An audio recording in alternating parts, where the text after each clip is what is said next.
Hey everybody, I'm Denali Bell and welcome to the Soapybox. Today we have the privilege to welcome our guest Josh Durbin back to the show. We're so grateful that you're back here again. Thank you. Thank you. He was on our previous show, if you didn't catch it, and he was talking about his life and how the choices he made and the steps he made that landed him in prison multiple times. 3 times?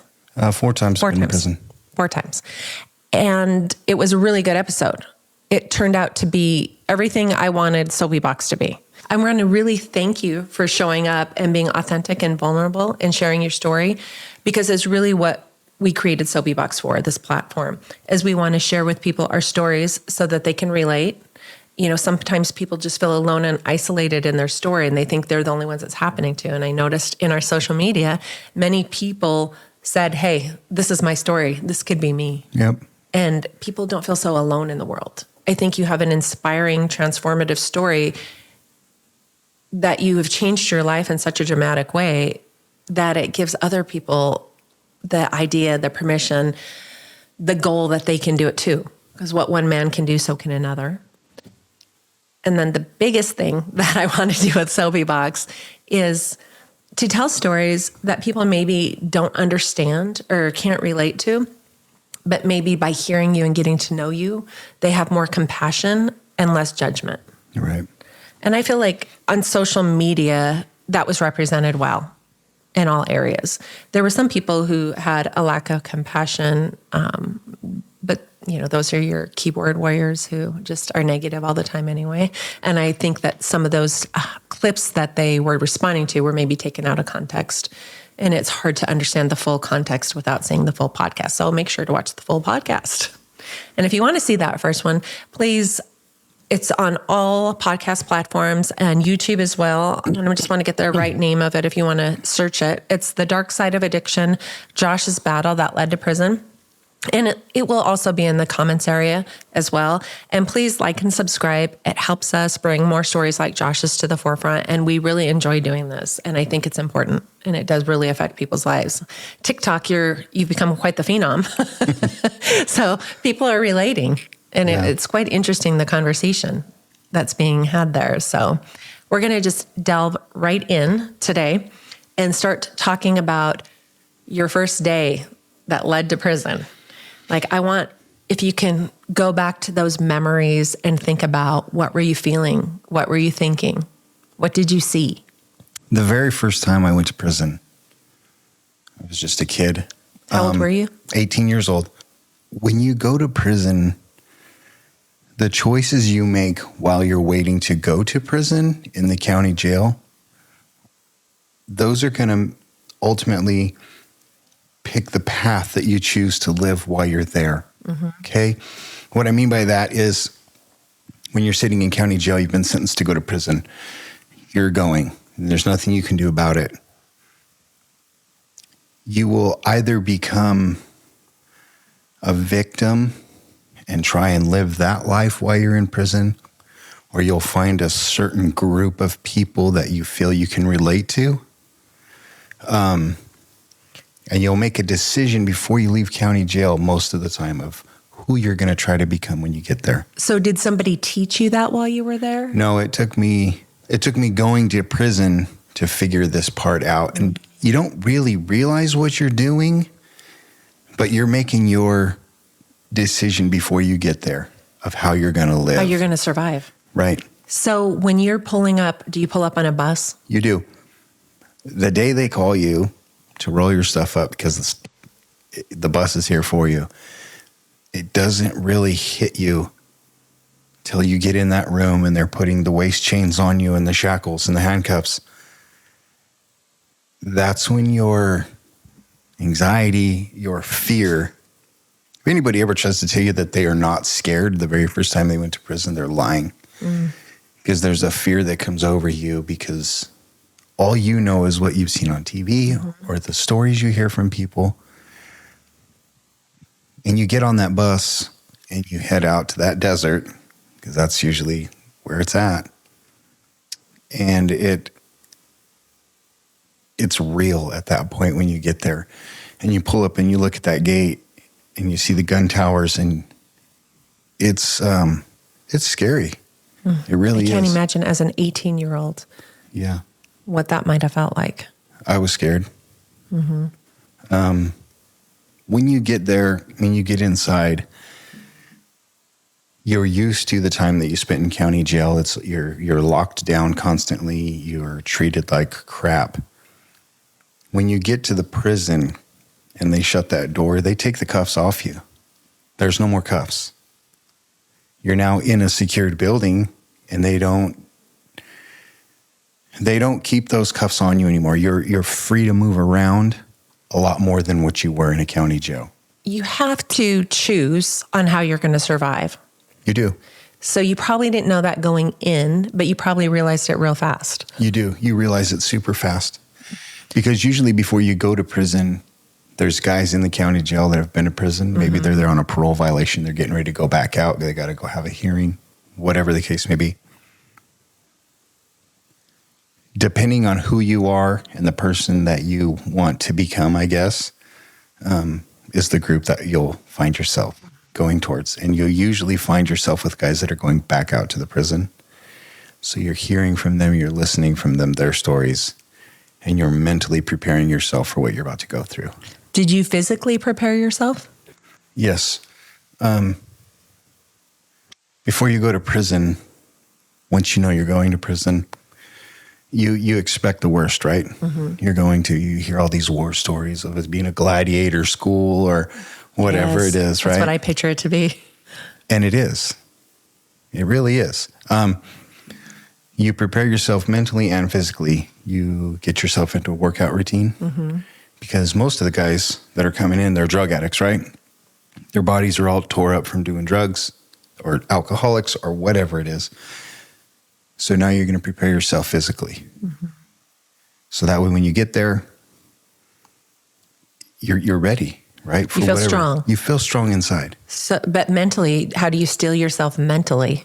I don't think I was mentally ready to go to prison till after I was already there. And then you learn to do that the next time. Yep. As you go back to prison multiple times, you're just, okay, this is what I'm going to do. This is what my plan is when I get there. This will be my day-to-day routine as I'm there. So the second, third, and fourth time that you went to prison, did you up your game, like your workout? Of course you do. There's only a few things that go on while you're in prison. Okay. You're either going to go in there and stay a drug addict and get high the whole time you're there.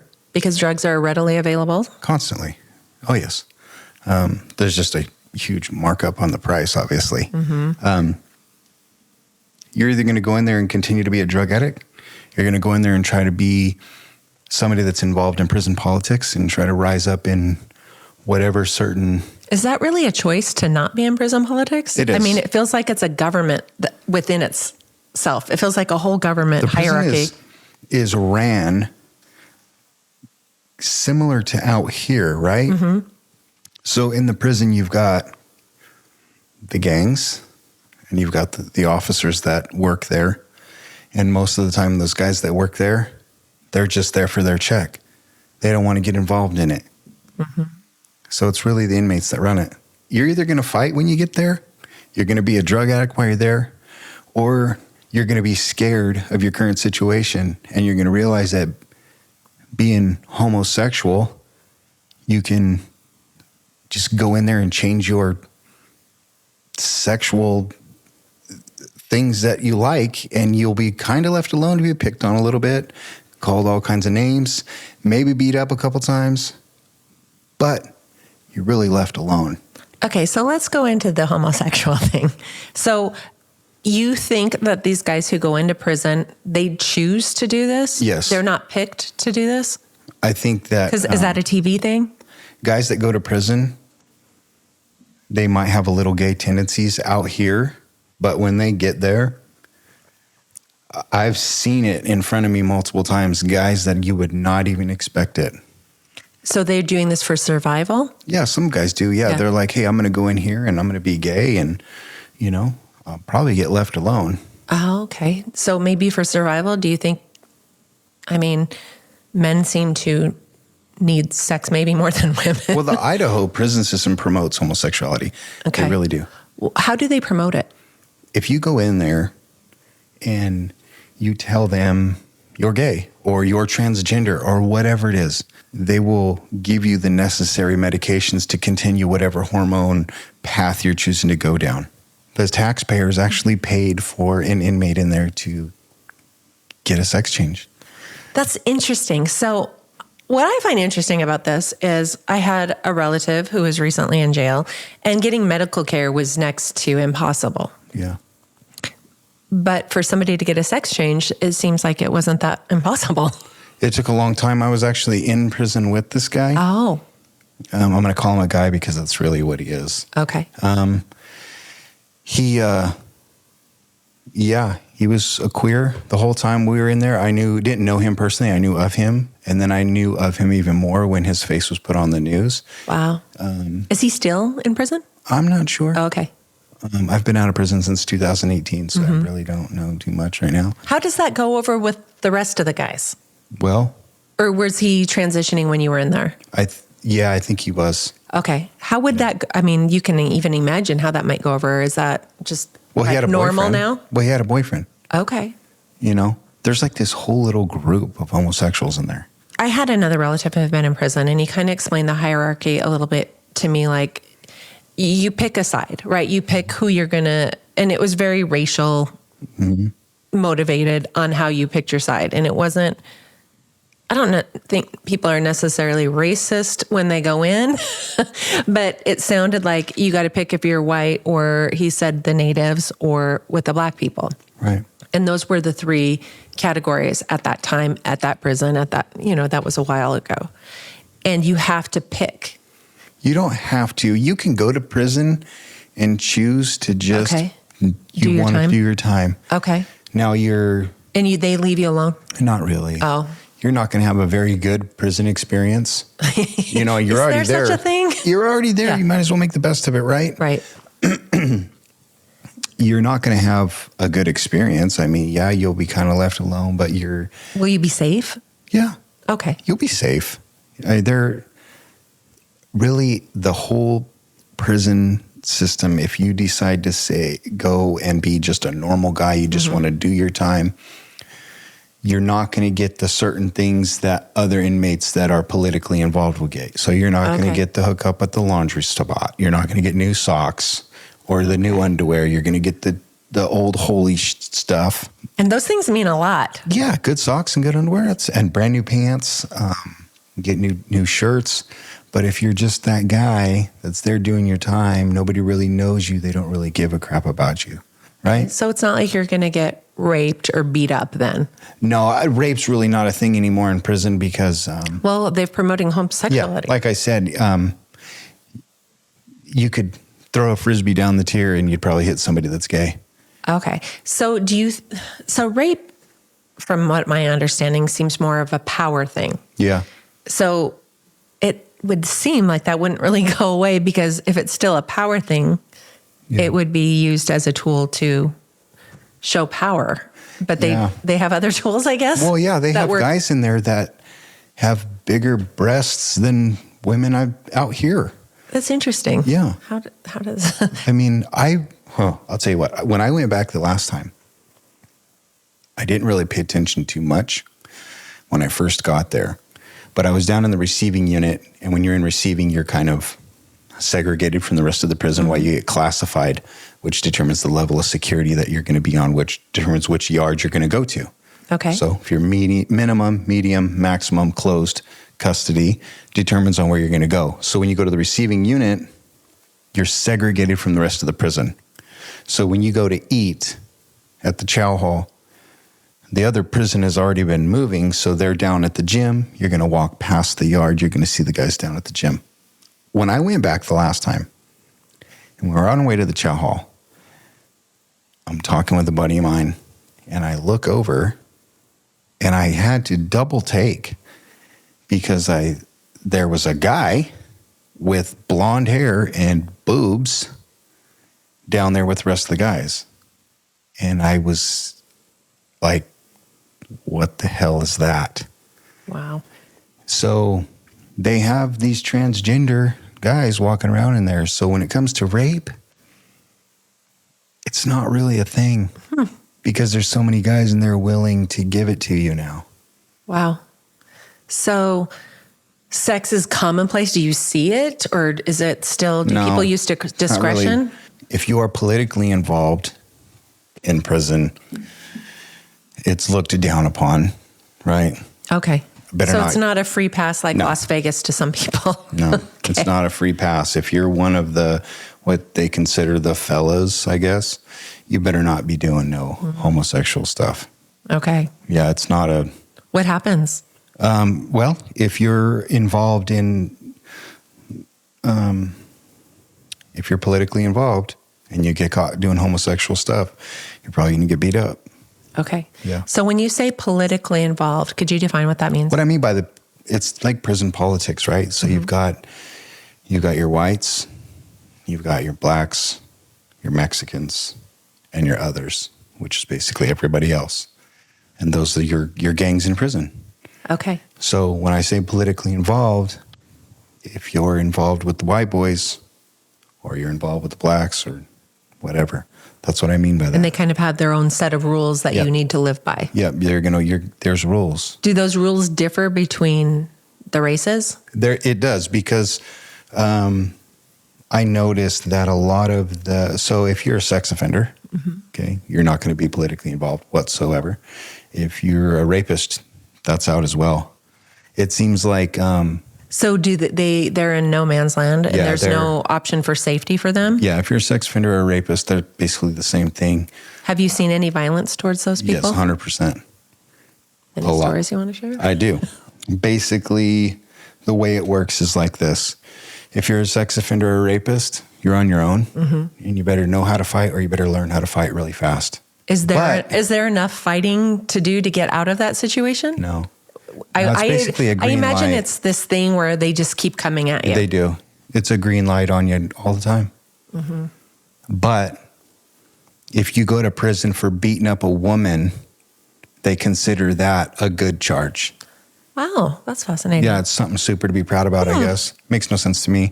But that is fascinating. yeah. All the races think that? No, I don't know how the other races think. I just know that that was okay for you guys. that was Okie okay. dokie. And I'm like, so you mean to tell me this dude beats up his old lady and he's okay? Interesting. I don't understand how that works, because in my eyes, you're a piece of shit. So were there any charges that people revered or looked up to? Where if somebody's Murder. So that's a good... Yeah, that's kind of cool. I have a really good friend of mine that's probably one of the nicest guys you could ever meet, that's in there for murder and been in there over 47 years now. Was it a crime of passion or... No, he was actually is a bank robber. Oh. Yeah, and he shot his co-defendant in the face. Wow. Yeah. Really great guy. One of the nicest guys you could probably ever meet. Probably wouldn't want to cross him. But he would kill you in a heartbeat. Even you? Probably not. Well, I mean, if I did something wrong to him, I'm sure he would. Wouldn't have a problem Yeah, doing he's got nothing to lose. Oh, because he's in there for life. Yep. Does it concern you to talk about that? Not out really. Here? Would it upset him? No, I don't think so. He'd probably be all right with it. Okay. He's a great guy. These sex offenders that go to prison, though, they, I didn't know that it was possible to get hit so hard by another man that it'd make you shit your pants. Are you serious? 100% serious. I've seen it on multiple occasions. Really? My very first time going to prison, I was down in the receiving unit, and they were getting ready to call us to go to chow. And we were all standing by the door. And I didn't know at that time, right? I'm new. But I learned that when you find that group of people that you can hang out with, you guys normally stay towards the back. You don't ever stand close to that door. And I didn't know that. And there was a couple dudes away from me that, the old mop ringers? You put your mop inside of it and you grab the handle and squeeze it like this. Well, that piece comes out. And this guy came up and pulled that mop ringer out. And there was a sex offender, a couple guys down from me. I didn't know he was a sex offender. I was just a kid, right? I didn't even know what I was doing, where I was at. And I watched him hit that guy over the top of the head with that mop ringer. And then They beat the crap out of this dude. Anyway. Multiple guys? Multiple guys, yeah. Beat up one guy? Yeah. On multiple occasions. Did he's the one that defecated in his pants? No, yeah. Not him. Did he live? Yeah, they took him out on the stretcher. That's usually how they leave. Do they come back? So here's the weird thing. You get beat up because you have a sex crime. They take you off the tier. And there's political tiers. They know where you shouldn't go. Mm-hmm. They send them right back in there. So they want this to happen? Yes. They'll send them right back in there. So they're on the same team as you guys? Yeah, basically. They want them to get beat up. They know about it.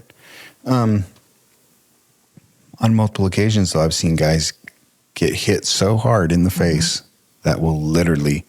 Oh, I was going to ask where they hit. So they hit him in the face that causes that? Yep.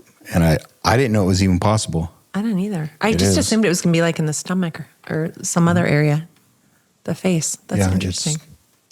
It's a thing. Is there do you witness a lot of violent? Yeah, there's a lot of violence activities in there. In Idaho prison, down in the rec room, we had 4 or 5 pool tables. Mm-hmm. And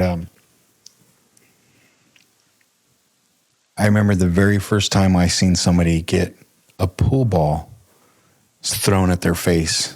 And the sound it makes when it bounces off your head is just a sound that it's not normal.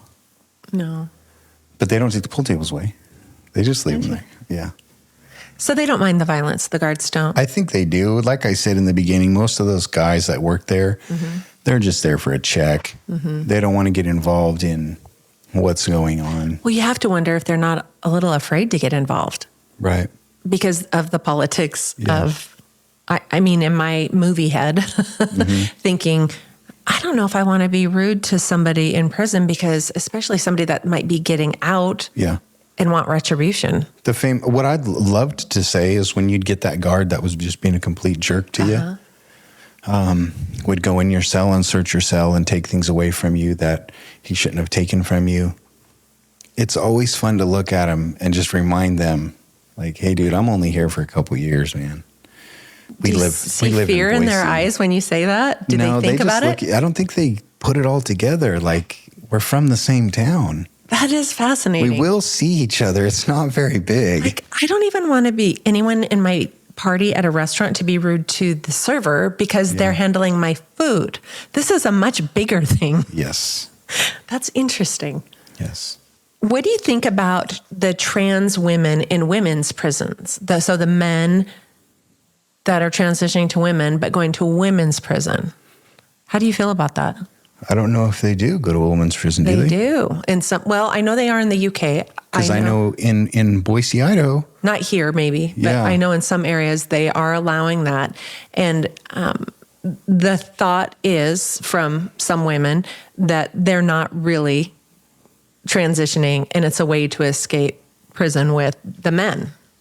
I believe anything's possible. One guy impregnated a girl. One guy raped several girls. It's interesting. What I have noticed is that a lot of the transgender or a lot of the homosexuals in prison are usually sex offenders. Interesting. That's interesting. 90% of them are probably a sex offender because... So they kind of congregate together away? Yep. They're predators, right? That's interesting. And they go to prison. They decide that they want to do whatever they're going to do in prison. And then they're predators. That's what they are. So I was speaking to a person I knew who went to jail recently, and they were talking about how these people come in and they're not even really criminals, but after a certain time, they're just exposed to so much violence and they have to protect themselves that they turn into criminals. Yep. Did you see that happen? When I got sentenced the very first time to go to prison, there was me and another guy. And this guy, I remember the judge talking to him, and he told him, he said, I don't want to send you to prison because I think it would kill you. Mm. When I ended up going back to prison the second time, he was there. And he was probably one of the most violent people I've ever met. It will either make you or break you, and it will turn you into a warrior. It really will, because that's what you become in there.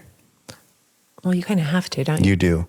You take, everybody out here that's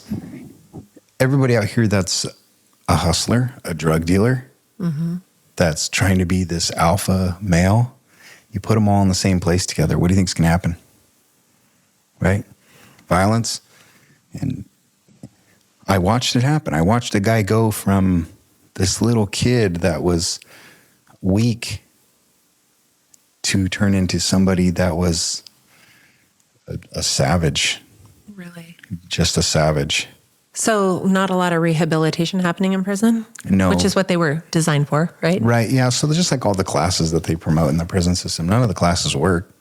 Do you think they don't work because people don't want them to work? They just want to get through it? Or do you think that they're not you do effective? the class is because it's ordered by the parole commission. Okay. You need to do this, this, and this before we can let you out. But there's not value in them. If you truly want to get clean and sober and you want to be a better person, then yes, those classes will work. Is the desire, when you're in it, you're in the middle of it, the desire to be clean and sober bigger, or the desire to survive bigger? I think your main desire is to try and go home. Yeah. And that's what you're really focused on. But you get sidetracked because it's hard to not get involved in things like that in there. You kind of just gravitate to it.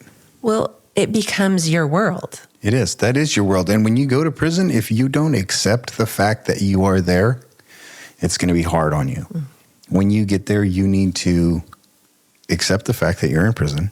You can't go home. You can't go call your mom and have her come pick you up. That ship has sailed. It's gone. You're there. You need to accept the fact you're there. Live every day like that's your home. Treat it like your home. Clean your cell. Keep it nice and tidy. And just, you need to accept it. That's your life. What happens when guys don't accept it? I'm sure that happens. They'll either kill themselves. Oh, really? Yeah. They'll either kill themselves or they'll just do super hard time. They'll be very emotional. They'll end up going down to see mental health doctors. They'll get put on all these pills, and then they'll literally be a walking zombie through the prison. Now, is that a danger for them? No, because they have a medical unit, a separate unit, where they put all these guys that are, in my personal opinion, weak, and they don't want to accept the fact that they're in prison.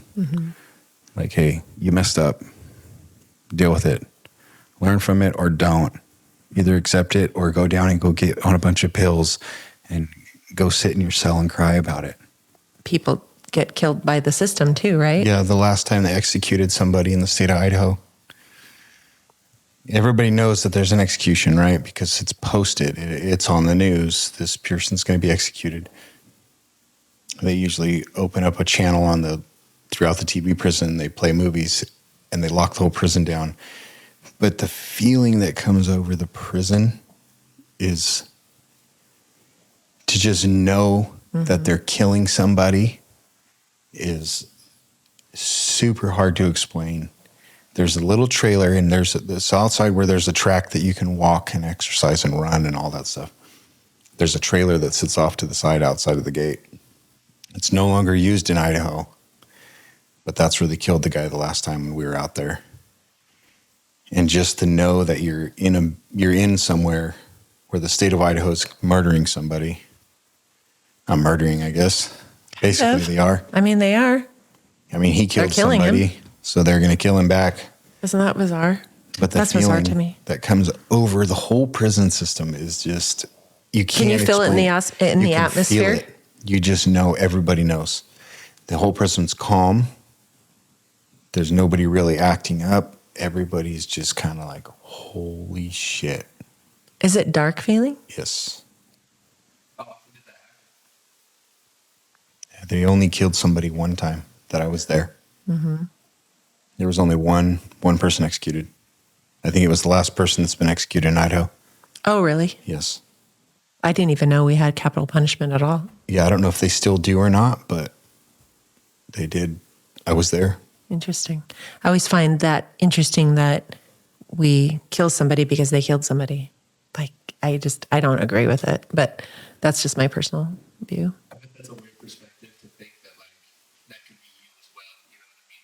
It could be any one of us. Yes. But I think in order to get executed, it can't just be like a crime of passion that you committed or,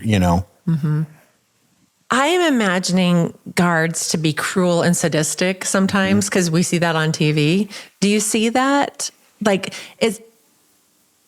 I actually have a story where one guy said, I think they're sadistic and cruel for fun. Like, it's like some sociopathic behavior. Did you ever witness anything like that? We had a couple that I ran across while I was there that would just, it was like they were maybe picked on as kids, right? And now they are in a position of power. And if you are somebody in prison that's considered cool to the rest of the guys, this guy would target you. So in your cell, you'd have your photo album with the photos of your family and things like that and all your letters that people send you. And he would just randomly go down there, decide to search your cell. He would take all of your stuff into the office, your letters, your pictures, and he'd just go through them and he would confiscate things from you. And he was, there's more than one. There's multiple in there like that. It's interesting. And I do want to know that I didn't mean like all guards were this way, but I just find it interesting that somebody would choose this job and then choose to be so cruel.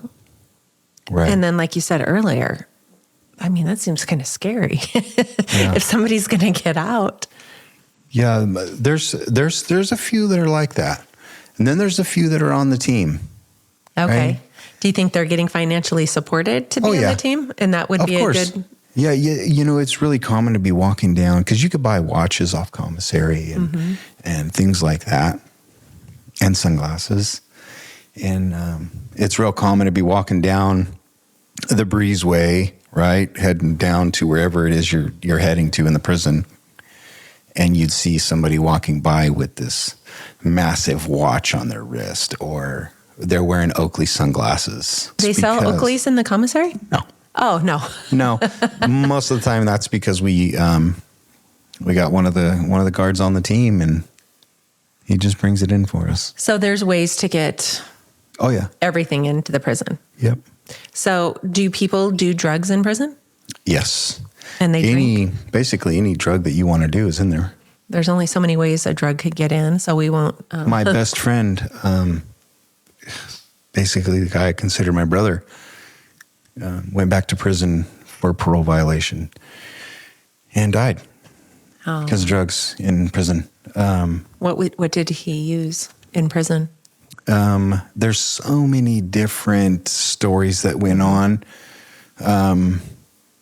I believe it came out that it was heroin that killed him. So that seems like a crazy thing that he could have access to heroin while in prison. Oh, yeah. Yeah, we got everything in there. Everything. It has to be from the top down. Like, you don't have to tell me how it gets in there. But for me, reasonably, it has to get in somehow. The guards have to be part of it. Yeah. Or somebody in the prison system from the outside has to get it there. And somebody has to be allowing it in. Yeah, most of the time it's the guards. What do you think the benefit is for them to do that? Well, there's a huge markup for it, right? So it's money. Oh, it's all money. What are these guys making? Everything's money. 14, 17 bucks an hour to work at a prison to deal with murderers, rapists, and sex offenders? Yeah. They don't pay them very good. So they've got to supplement their income somehow. Okay. And they get paid pretty well to do it. But just like everybody else, they get caught. Most time they go to jail. They're definitely getting fired. Do you ever see any of them in prison? No. Never. Never happened? No. It's like the women that work at the prison. Okay. So why would a woman work at a prison? I want to know. Why do you think? My opinion, or the way I look at it is, and I'm not saying there's anything wrong with these women, but there's got to be something wrong. Usually they're heavy set and they're not the most attractive woman. Okay. And they come here and they get put with these guys. And my whole job is to make you feel so comfortable and pretty inside. And you're so awesome. Oh, the prisoners do this to this guard. Yes. And she believes it. Yes. Okay. Because if I can get her on the team. Okay. Okay. She's my in at whatever I need brought in. This one time. So you've seen this happen? So this one time I was down at the end of the tier, and I forget, I was going to make something in the microwave. And I walk into the day room, and I smelled something. And I'm looking, and I can't place the smell. But it doesn't smell normal. It's a food. And I look over at my buddy that's at the other microwave. I'm like, what are you making? He goes, pork chops. I'm like, okay, so whatever. That's not real. What are you making? Oh, so that's not something you would ever get in jail? No. I'm like, what are you cooking? He's like, dude, I'm making pork chops. I'm like, okay, show me your pork chops, dude. So I go over there and he opens it up, and sure enough, it was pork chops. So what do you think he had to do with these pork chops? So, long story short, he has a woman that was working in the medical building that he worked on and worked on and worked on, and finally was able to get this woman to bring him food. They were dating. They were having sex in the medical unit. Oh, they're that's dating. real common. They're dating. But here's that's the what twist. they call it. They're Here's the twist. They're going out. Her husband was also a guard at the prison. Uh-oh. So I don't know how long these two had this relationship going, but it was awesome to see it unfold. It's like a soap opera. When it finally came out that these two had this thing going on, she got fired immediately. And her husband used to work down at the gym or in the rec yard. And he was this big dude. And I don't know what happened, but I know there was a confrontation between him and the inmate over his wife. Okay, so the woman is fired, and they were having sexual relationship somehow. In medical, It happens anywhere you can get. There's no cameras. There's spots where there's no cameras. Oh, and everyone knows where they are. Yeah. Okay. And then the husband, they were still married? Yes. Did he hurt the guy? I think there was a physical altercation between the correctional officer and this inmate, but I don't know the whole story. I know that it unraveled, and she got fired. He got fired. Oh, he got fired too? Oh, yeah, because I believe they got in a fight. Okay, I was wondering how. Yeah, I believe those two fought. I don't know the whole story. But that's interesting. Yeah. So, but it's real common, So you could probably get apparently these. Anyone to do anything given the right price. Yeah. So for women, apparently, money isn't the price. We want to be loved. Okay. Yeah, there's sex in prison. Okay. 100%. Whether it's you and another man, I guess, if that's your thing, or it's you and one of the guards. So is there a lot of female guards? Mm-hmm. Oh, there's quite a few. But not all of them are like that. So did you ever partake? I never really... I tried, You don't have to answer that. But I never... You never got it done? No. But you did try? I tried. Of course I tried. I was in there for a couple years. Okay. Yeah, I never was able to... And you weren't ready to go for the other team? No, I don't bat for that home team. No, that wasn't your thing? No, we swing one way. Everyone's got their thing, right? Yeah. Okay. So you're not gay? No, not right now, at least. And never have been so far. And so, do you have any other stories of crazy things that happened while you were in prison that you feel comfortable sharing? Most of my stories that I can tell you about are just going to be violent stories. It was real common to see people constantly fight in there. Fighting's... Mm-hmm. Did you fight? Yeah, fought quite a bit while I was in prison. Did you ever get hurt? Yeah, I got beat up a couple times. Beat some people up a couple times. You win, you lose. Yeah, it's just part of the thing. You're gonna either, if you don't know how to fight, you're gonna learn. Anything long lasting happened to you physically? Not that I can think of. The Idaho prison, you can actually Google it or go on YouTube, and they used to have a private prison Correctional Corporations of America came in and started up CCA, which was a private prison off to the side. And they weren't peace officers. They were security guards. So assaulting one of them was not a new crime. So because they weren't police officers? They weren't peace officers. Oh, peace officers. So you could hurt them for free? Yeah. Obviously, you'd probably get charged with assault or whatever that charge may be that they want to charge you with. But it wasn't like hitting a sworn peace officer. So when CCA came in and they started their private prison, they took a lot of us and sent us over to the private prison. And that was, you could look it up on YouTube, multiple fights of people that they're just getting their head stomped in, you know? Because have you seen that? Yes. The thing was, if we're fighting, they won't come on the tier. They have to stand outside. So the fight would go on and go on and go on. They can't come in and stop it? They weren't allowed to enter the tier while the fight was taking place. Wow. So you probably saw some pretty gruesome things. Yeah. We used to have... that sticks with you. So things like that. When I got out of prison, right, I had to go see this counselor. And he asked me if I suffered from PTSD from being in prison. And I said, I don't know what that is. Right? And he goes, well, did you see anything while you were in there? I was like, as far as like violence? He goes, yeah. I said, of course I did. He goes, well, tell me some stories. So I ran him down some stories. We used to have these lockers down in the gym.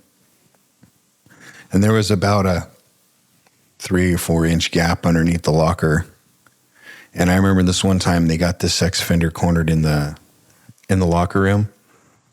And they kicked his head so hard to try and force it underneath the locker till it killed him. So I was telling this counselor these stories. You saw this? I wasn't in the room, obviously, when this dude was killed. But yeah, we were all down at the gym when it took place. So there was no... It was real common. What was happening? It was real common to see those guys get beat up. Wow. And did he die? Yeah, he died. He died for sure. Isn't it amazing to think that one human could do that to another human? When you put somebody in a situation, I think anybody can do it. I guess if you attacked somebody in my family, I might be capable of things that I wouldn't think I could do. It's fight or flight when you're in there. It really is. Did you get help for the PTSD that probably ensued? I didn't. I feel fine, right? It doesn't affect you to think about those things? Violence doesn't really bother me. I prefer not to be around it because of the way I've chose to live my life now. But like you might be a little desensitized to it? Like it doesn't affect really, you? To see someone get beat up, or if you have to be physical with another person and you make that decision basically you have to make a decision, right? You have to weigh it out. This is what's going to happen. Am I willing to go to jail for this? Yes. Okay, so we've accepted it. We've ran through all the consequences. Okay, it's time to be violent. Right? And normal people don't think like that. No. But... no, I mean, I don't know if I'm normal, but those wouldn't be my thoughts. Violence is violence. I don't consider it an option. Yeah. I mean, I might, if like somebody broke into my home, I mean, I might pull a gun out, you know, I could be driving down the road with my grandma in the truck and somebody cut me off and I feel that it was something that could have caused harm to my grandma and it will send me from 0 to 100. Do you have violent thoughts? I do. Okay. But you just have control of them. Yeah, you have to make a decision, right? Do you want to go to prison? No. I need to ask my husband if he has violent thoughts because he gets pretty worked up in traffic too. He does. I've seen stories about Dave. He's quite worrisome. Maybe I need to ask him these questions. So your grandma's pretty cool, so I get why you'd be upset about that. But have you ever acted on those I have not feelings? Been in a physical altercation since I got out of prison. Awesome. I made a decision this last time I was in there that I don't want to die in prison, right? My brother died in prison, and my mom's husband died in prison. Wow. I've seen so many people die in prison, and this last time I was in there, I made a decision that I don't want to die here. Yeah. I can become something more, right? I can do this. So I took it serious while I was there in my classes. And I just made that decision like, hey, become something. Don't be a statistic. Do you recall anything that happened that made you get to that point? Was there any defining moment, or what made you come to that decision that I'm not going back to jail a fifth time or prison? There isn't really anything that can happen to you, right? Because you have to make a decision for yourself. So you'll meet these people. They're like, well, I have to do good because my kids are waiting for me. Oh, well, that's weird because you obviously didn't give a shit about your kids when you're out there getting high, but now you want to use them for an excuse to change your life. That's bullshit. Yeah. Okay. You didn't care about them while you're out there. So don't use them as your excuse while you're here. You need to make a decision for yourself. You can't get clean and sober for your kids. You can't change your life for your family. You have to do it for yourself, because if you don't do it for yourself, it'll never happen. Why do you think you did not do it for yourself the first or second or third time? Because I liked doing drugs. There's not at that point in my life, there was not a better feeling than being high. So you didn't mind going to jail, to prison? Prison doesn't bother me. Do you think that's true for other people too? It is. Okay. There's people that they're okay with being there. It doesn't really bother them. It's just part of their life. It's just their part life of their now. journey. It's no big. Yeah, people get institutionalized. They do. Fast, sounds like. Yeah. Well, you spent most of your adult life in Yeah, prison. I spent quite a bit of time in prison. Yeah. But you can't change your life for somebody else. No, You can't. you can't. I would meet You guys can't even in lose there. weight for somebody else. No. I've tried. Meet guys You in there can't all do the anything. time, and they'll tell you if you're going to live on a certain tier in prison, you're going to be expected to do things. Right? There's no free rides. So when you're presented with something that you need to do, whether it's go beat up this dude, go beat up that dude, you need to do something, and your time's going to come. And if you choose not to do it, and the most common excuse is, well, I have kids waiting for me. I don't want to get in trouble. I don't give a shit. So there's expected violence. There's expected tasks. And that comes from the leader of whatever your affiliation is? Yeah. Okay. Yeah, they call it... Well, meaning if you're white or Yeah, it's called black putting or- in work. putting in work. And everybody's going to put work in while they're there. Did you have to put work in? You don't have to tell us what it is. Yeah. But Everybody has to do it. If you want to live on this tier where the drugs are, where all the gambling's going on, we're making wine, we're, we're doing those cool so you things. guys create a whole life there that I guess some people could become comfortable with. Yeah. Did you do drugs in prison? Yeah, I did a lot of drugs in prison. I probably did meth probably about 4 or 5 times a week. Really? Yeah. We had So wine all the time. You were in jail for drugs and then continue to do them. I guess that's not really, it's like the system is almost helping you stay in your addiction. If you want to get high, no matter where you're at, prison, jail, out here, it's there for you. So you have to make a huge decision to stop. You do. So you just woke up one day and said, I'm done? I went to prison this last time, facing a life sentence in county. And I didn't want to go to prison for the rest of my life. So I beat that felony charge, which is on the last podcast, explaining that. And I made a decision because I beat the life sentence, right? And they sent me off into another county because I was facing a forgery charge. So when I went there, knowing what I was almost went to prison for, I accepted it. I was completely honest with the judge of what I did. This is how I did it. Yes, I'm guilty of this charge. Send me to prison for what I did. Because I'm not going for life. I'm just going to go for a couple years. And I made the decision not right then. That's a lie. Because I went to prison and did drugs most of the time I was there. Even the last time? Yeah. It was, I was on the main yard and I got rolled up and sent over to the private prison. It's not private anymore. The state now owns the building. And I got sent over there. And while I was there, I don't know why, but I did make a decision while I was there that I don't want to die here. I want to go home. So did it seem like there was just a switch that was flipped within you? There was something that switched inside me. Just changed. Yep. And then, because you didn't go to rehab, you just quit doing drugs? Just decided. And it was over. It was done. Isn't that fascinating? You know, I said it in the last podcast that you have to wake up every day and decide that you're not going to do drugs today. So when I woke up this morning, I decided I'm not going to get high today. Do you still think about it? Yeah. In the morning? Like today? Yeah. You literally have to make that decision every single day for the rest of your life. That does not enter my head. Yeah. I mean, because I've not done that, but it's interesting. Like that you still have, it's almost like you're being haunted by it. Yeah. It seems like that's horrifying to me that you have to think about it every day. That's the life of being a drug addict. It doesn't ever leave? Some people, it might leave, but my mom's been clean for so long and she still gets thoughts, Oh, okay. right? And she has to fight that battle constantly. Mm-hmm. How do you fight that battle? What's that look like in your mind? You have to weigh it out, right? Is it worth it to go out one day and have a great time, what you think is a great time, and get high? Is it worth it to go back to prison and throw away everything that you've built? These past 5 years of my life have been the best 5 years ever. Praise God.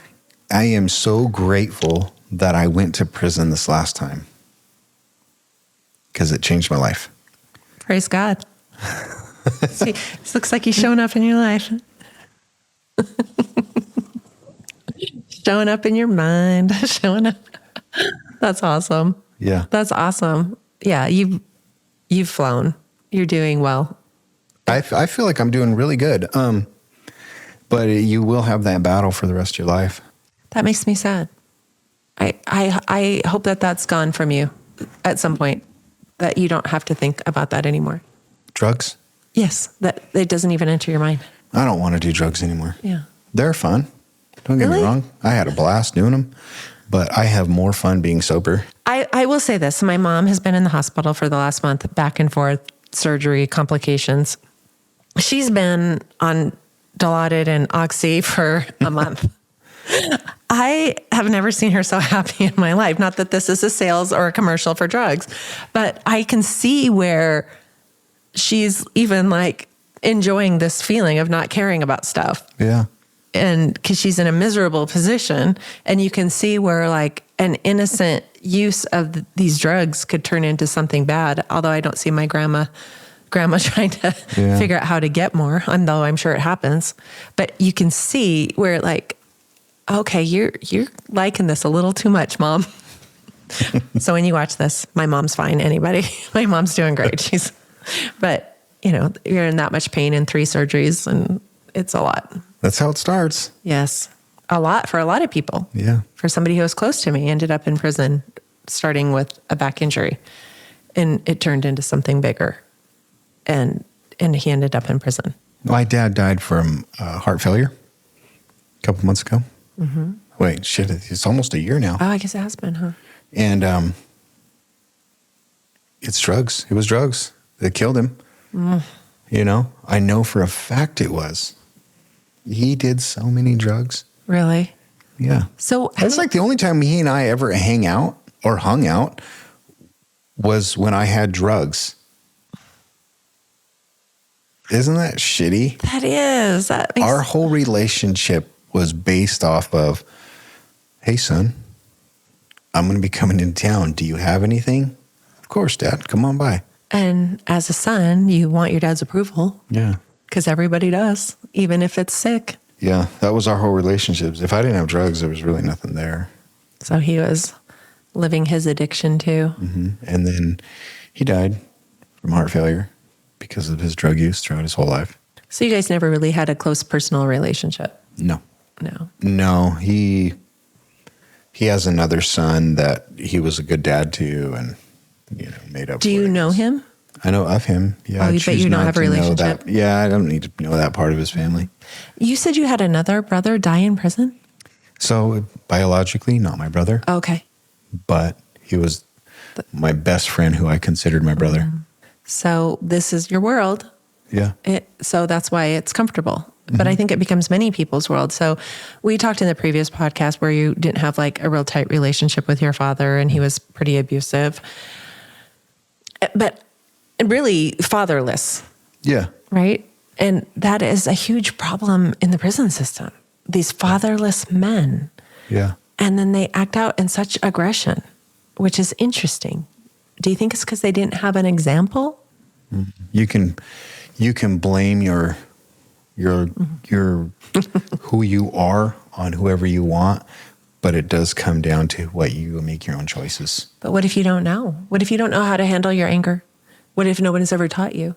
I mean, and not that it's not your fault, but what if nobody taught you how to handle your anger? Like, what if there's no man in your life showing you you don't pull people off the side of the road and beat them for cutting you off? Right.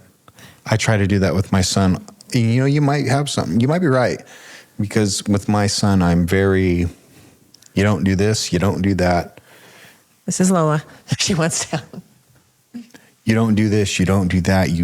This is how you're going to live your life. Or this is where you're going to go. So you're probably right. A lot of the guys in prison that don't have a dad or didn't have a dad their whole time growing up, there was nobody to keep them in line. No. So they end up there. It's interesting Yeah. and sad at the same time. So thank God your kids have you in that capacity to share. Yeah. Not everybody gets that, especially after growing up in a certain way. It seems like those cycles often repeat themselves and those patterns repeat. So I'm very, my wife says I'm really hard on my son. And I don't feel that I am, but I just don't want him to go that route. sometimes a mama's nurturing heart and a dad's strictness or authoritarian, maybe not authoritarian style, but there's a hardness that is probably okay, I think, that we as women who tend to want to nurture more have a hard time with. Because we want our babies just good and safe and not ever hurt, but that's not the real life. And I think you know that. Yeah. And so you're protecting him in I think a pretty good way. Because I don't want him to make any mistakes, and I know he's going to. Yeah, we just do. But that's part of being parenting. It's not doing it perfect, but you're showing up, which is everything. Too hard on him, and you push him away, right? That's a tricky one. You got to find that happy medium. Yeah, that authoritarian constant. I think if I had to go back and do it over with my kids, I would be a little more strict. I would be have better boundaries and consequences. And it was so hard for me to see them hurt. Yeah. And in my family, how we grew up, I just tried to do everything opposite because I thought, okay, this isn't right. I'm just going to do it the opposite way. And I went too far the other way with leniency. Mm-hmm. And I think there's a happy medium where you have boundaries and consequences and you let them fall, but they know it's a soft place. They know they're loved. Yeah. If I could do it different, that's what I would do. Yeah. I was not a good dad to my son when he was young because I was a drug addict. I put the drugs before him. I mean, I put the drugs before everybody. My mom, my wife, my kids. I mean, there was one point where I just, right before I went to prison this last time, I just didn't even care. I didn't even acknowledge the fact that my son was living in the house. They were just the kids taking care of themselves. Basically. Mm-hmm. I was a piece of crap. I was not a good dad. Does he remember? He does. We actually talked about this just the other night. We had a conversation and I told him that, obviously I'm sorry for what I've done to you and the dad that I was to you. And I told him I'll spend the rest of my life trying to make it up to you. And my son told me, he says, "You're doing fine, Dad." Was that sweet? Yeah, it was pretty awesome. Oh, that's pretty good. I think you're doing a good job too. Yeah, I'm trying. Proof's in the pudding. But we've never been parents before. It's my first time, right? I'm learning. It's hard. It's hard. My kids are 31 and 24. It's hard still. Because you think at a certain point, like, oh, you're done. Yeah. But you're not. They still need you. They still need guidance. And we've been places they haven't been yet. Yeah. So you made it through prison 4 times. Yes. the switch was flipped. It didn't take some big intervention. You didn't have to go to rehab forever. You just knew that you didn't want to live this life. Yeah. I was basically living in a rehab, right? Prison. Okay. But well, that's not really rehab, is it? Not really, because I was still getting high while I was there. Yeah. Just made the decision that I don't want to die in prison. Okay. And then so you leave prison. Mm-hmm. What's that first day look like? The first day, my mom came and picked me up. Okay. I remember she came to visit me, like, I think the week before. And I said, okay, when you pick me up, can you bring me an energy drink, a can of chew? I think that was all I asked for. So she shows up and picks me up the first day. Walking out the gate, you go through that anxiety again. Mm-hmm. Depending on how long you've been there, you know, and I was only there a couple years each time. But still, walking out the gate is, you get this overwhelming feeling that comes on, right? Even though you've only been gone a couple years, you feel like you're starting all over again. Mm-hmm. We left the prison and I forget where we went, somewhere anyway, and she went in to go buy me a cell phone. And I wouldn't go in. I stayed out in the truck. I wasn't ready yet. And then you kind of have, because it's different. It's a feeling. Everything's socially awkward to you. Maybe have some anxiety, mm-hmm. uncertainty. Yeah, you're socially awkward at that point. What is a concern? Like, what are you thinking? It's like you don't know how to fit in, mm-hmm. right? Mm-hmm. So still to this day in my life, it's hard to fit in with people. It's been 5 years now. But when we get together and talk, I don't really have anything to talk about, you know, because you guys live your life and you have all these cool things that have gone on in your life. And 90% of the stories I can tell you are just going to be about drugs in prison. Oh, that's not true. I've had other stories with you. That's how it feels, right? I guess I have a couple comments on that. I understand that you maybe felt like that in the beginning, but do you still feel that now?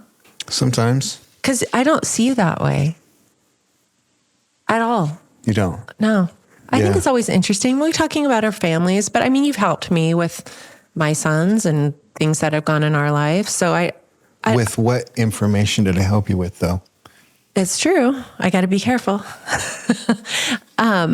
Prison and jail. No, it was with my mental health. Really?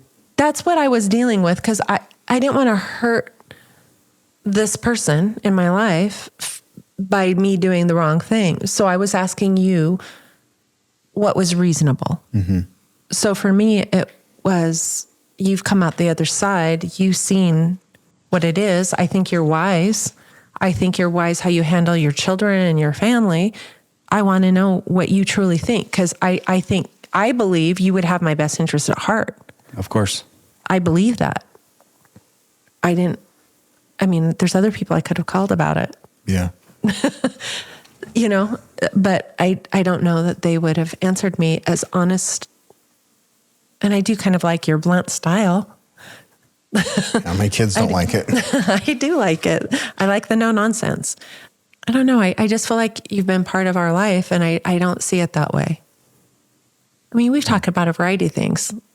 I mean, some of it's work. A lot of it's work. By the way, if you hadn't seen the first podcast, he works with my husband. But we talk about family stuff you guys are going through with your kids, stuff we're going through with our kids. Yeah. My husband thinks he would probably say you're his closest friend. Yeah. And he's a little like you, maybe a standoffish, and this is probably, It's hard still to this day because I'm super embarrassed of who I was and the choices that I made. They did make me into the person I am today, but it's embarrassing. So if I'd been through that, do you think I should be embarrassed? No, I think that every person is different, and how you handle your situations are totally different than the way I would handle them. But it's embarrassing to me sometimes when I'm standing there with people and we're just in casual conversation, and I'm like, okay, I don't have any way to fit in with you. Oh, I think that happens to everyone. Yeah. I mean, that happens to everyone. I mean, I know it happens probably as much to me because I like to talk to everybody and ask questions, but that's not everybody's personality. Right. So my husband's personality is similar to you, where he would probably say similarly, even though he hasn't been through your situation, he probably feels the same way. He has a really hard time with small talk, which I imagine you do as well. Yes. And I think that might be also a man thing. Yeah, probably. Yeah. Hard time with small talk. I guess I don't want to be like argumentative with you. I don't want you to feel that way because I don't think that's a real feeling. I think that might be a lie you're telling yourself. It possibly could be. But it's a struggle. It really is. Because anyone that spends time with you knows you're more than your past. But it is our past, all of our past, that help us lead other people forward. I mean, I don't think there's any. If I sat and thought about my past and all the horrible things I've done, I would be really uncomfortable. But if I think of how I overcame them and how I can help other people in that same situation, which is what you do, it helps me a little bit. Well, it's good. Because that's what you do. You help people overcome those situations. I would love to help people overcome their situations. You are. Doing this does. Yeah. I mean, we can see it in the response from people. It's doing all of the things. So, thank you. No problem. Has prison changed you in ways? Good ways and bad ways. Bad ways that it's changed me is I'm very, not so much these days, but confrontational, right? You learn in there, you don't take shit from anybody, right? You're not going to be weak. Prison made me who I am. I'm not a weak person. I'm very strong, I think, when it comes to other people. I want to be in charge. I want to be that guy. I want to be that person that's above you. That's what prison does to you. Okay.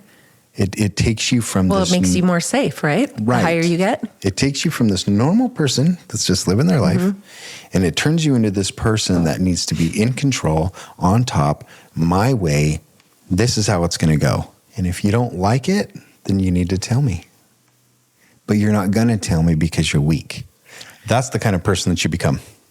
So I see your strength in business when you're dealing with nonsense. You really handle it well. I try. And you have appropriate empathy, it seems like, for the guys that you work with and manage. But you do have a strength and you know when they're up to no good. Yeah. You have a strength of calling it out that I think is amazing. Yeah. Like I'm probably too empathetic. I'd be like, oh, really? Okay. Can't make it to work this week. It's too hard. Well, because sometimes their stories are fabulous, right? But you know when to cut through it. You know when to cut through it. I noticed another thing too, as we were getting ready. You're super clean. Am I? Yeah. Yeah, you're a clean freak. Like you notice things that aren't clean. Yeah, I do. It comes up in conversations. And I said, we got to wipe this place down. Josh is coming. He's a clean freak. My wife hates it. She really does. Did that start in prison? Yes. Okay, because you have to keep your stuff clean there, right? Yes. So I'll tell you a story. I went to prison, I think it was my second time, and I moved in with a lifer. He was in there for murder. And I moved in with this guy. And there's a toilet. And he said, just so you know, this isn't anything weird, but if you're in this house, you'll sit to pee on that toilet. And I took that as disrespect, like he's trying to make me his bitch. Oh. And I'm like, okay, well, you're not going to tell me what to do. He goes, listen, dude, the reason I'm telling you this is because I don't want your piss on my floor. That's fair. So you while you're in prison, everything's clean. You clean your cell on your hands and your knees. You wipe the floor down. You wipe the walls down. You wipe the beds down. Everything is in order and clean. Is that as to respect your cellmate? Yes, that's and your space. Yourself? Yeah. You'll also notice that most of the guys in prison shave their entire body. Really? Yeah. Why? And the reason why is because if you're sleeping above me, I don't want your hair falling down on top of my bed. Oh. I don't want to come home and your hair is on my blankets. Interesting. Yeah. 90% of them, they'll shave their whole body. To protect yourself, if you have no hair, it couldn't have been yours. Right. Interesting. Yeah. What happens if a hair does fall? We usually exchange some words about it. And I'll let you know, I don't want your hair on my bed, dude. What if it happens repeatedly? Because what if I'm sitting down below you and I'm eating some food? Ugh. And you got this dude up above you and his hair falls on That's your kind of food. gross, right? Yeah, we're probably going to fight. I just thought that was a small infraction given that I am a mother of 2 boys and I have a husband and there's always hair to clean up. Yeah. There's hair from the beard trimming that drives me insane. Yeah. So I want to know just how this works so I can maybe institute it here in my own home. What happens if the hair does fall repeatedly? We're going to fight.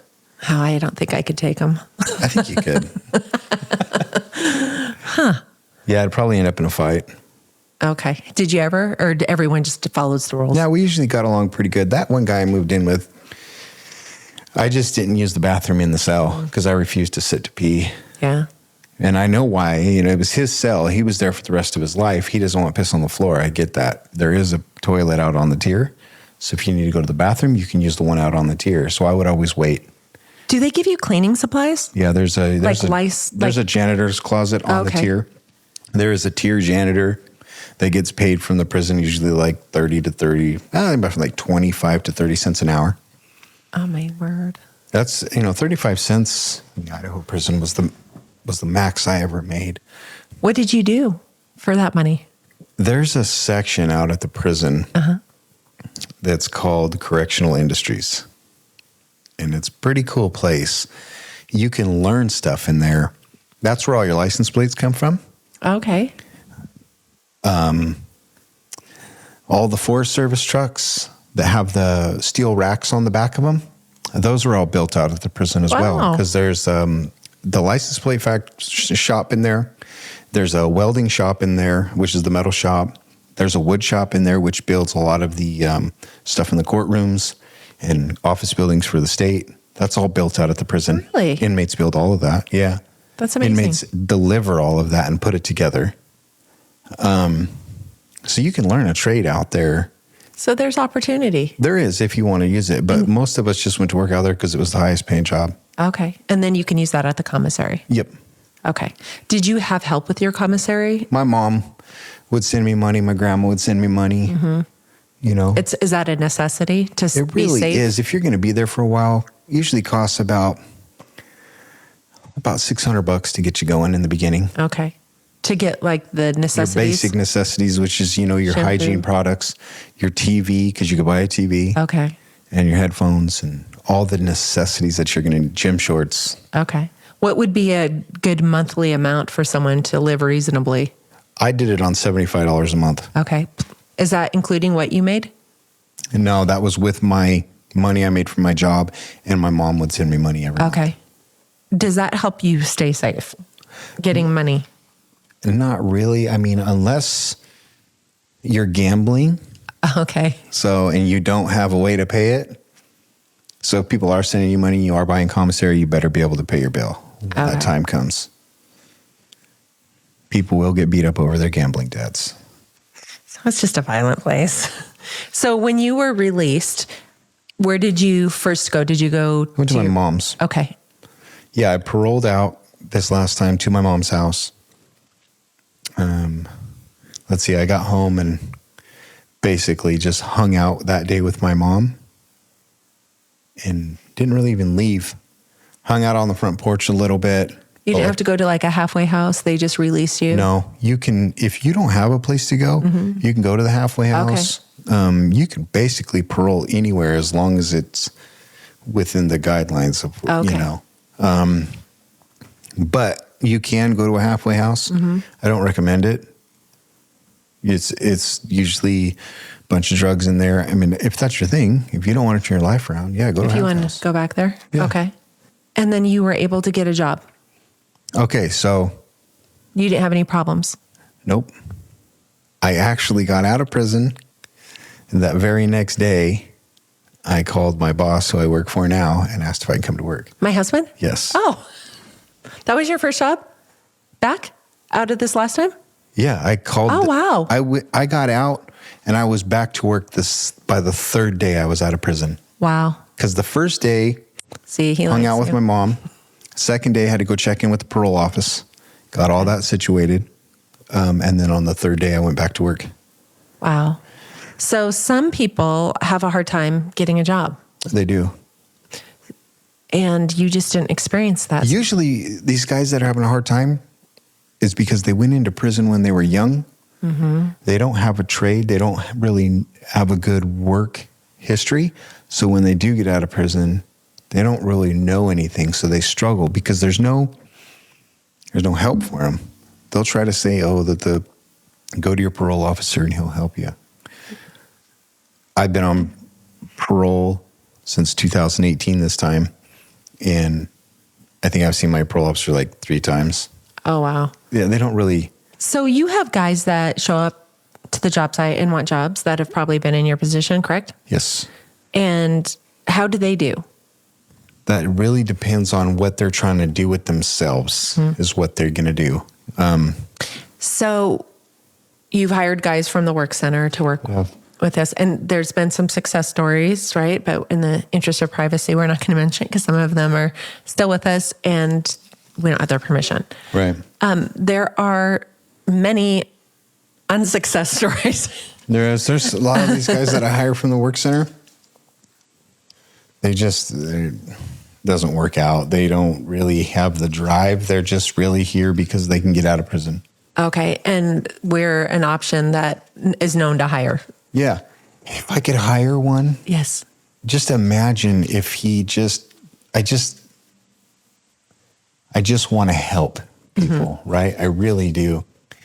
And I see the guys at the work center and I'm like, okay, maybe if I give them a job here and I just help them out as much as possible, maybe they'll succeed and maybe they'll make it. And some guys just need a shot. They do. But when you're hiring these people and it doesn't work out, do you see any common threads as to why it doesn't work? Usually because if they're still in prison, they haven't been released. Usually it doesn't work out because of their work ethics, right? Okay. And it's not their heart. Yeah. But when they do get released, most of the time it doesn't work out because they fall right back into that same pattern that they had before. Okay. So they're good for a while, maybe while they're on probation? Yeah. Well, when they're on parole, they try. Okay. But a lot of the times they just try to beat the system. Okay. They're just not ready. Yeah, they're not ready. There's a lot of people. The switch hasn't been flipped yet. No. A lot of people aren't ready, and they'll never be ready until they decide to change their life. When Dave was doing your part of the job, a lot of times he'd say when we get these guys, he goes, it's like they're just doing their time. It's like they're just getting through it. Like their heart wasn't really in growing and building with us. Do you find that at all? That goes with 90% of the people that are employed. None of them. There's only like 3 of us that are here for the company. The rest of them are just trying to get a check. It's hard work. I get it. Yeah. It's hard work. Okay. So do you have any advice for somebody? So this is what we're told. We're told it's impossible to get a job. It's impossible to move forward because people judge them. This just isn't a thing. What do you think the truth is? I think it's a bunch of BS. If you want to work, you can work. My wife is a convicted felon, has a great job. Great benefit package, earning a retirement. A lot of my friends, don't have very many, but a lot of them are convicted felons that are working and doing just fine. So the reason a lot of the guys you'll see that can get jobs is because those are the guys that went to prison when they were young. Okay. They don't have work history. So when they do get out, they don't know what to do. Okay. And they don't have anyone guiding them. There's not really anyone to help them. Okay. What would you say to 20-year-old Josh? Oh, If you could give him some advice. 20-year-old me. I guess I got a chance to go back to talk to myself for the very first time before I was going to prison. I would say that the place that you're going right now will always be here waiting for you. You need to make a choice in your life to go a different way, because this place will always have its door open and waiting. They want you to be here. You need to focus on you and only you and get yourself right, I think is what I would tell myself. That would be a great thing. Prison will always leave the light on. I guess some opportunities won't, right? You can always count on the Department of Corrections to have a light on and the door open. Well, it is a business. Well, thank you, Josh, so much for joining us again and sharing with us the stories of what prison was like and what it looked like afterwards for you. And we're blessed to have you. Thank you. Not only on the show, but as part of our family. So we thank you. And everyone, thank you for tuning in and supporting Josh and this channel. So be sure to like and subscribe. It helps us, and it helps us to bring stories like his. And make sure to watch his first show, which we talked about the road that led him to these places, these prisons. So thank you so much. Thank you.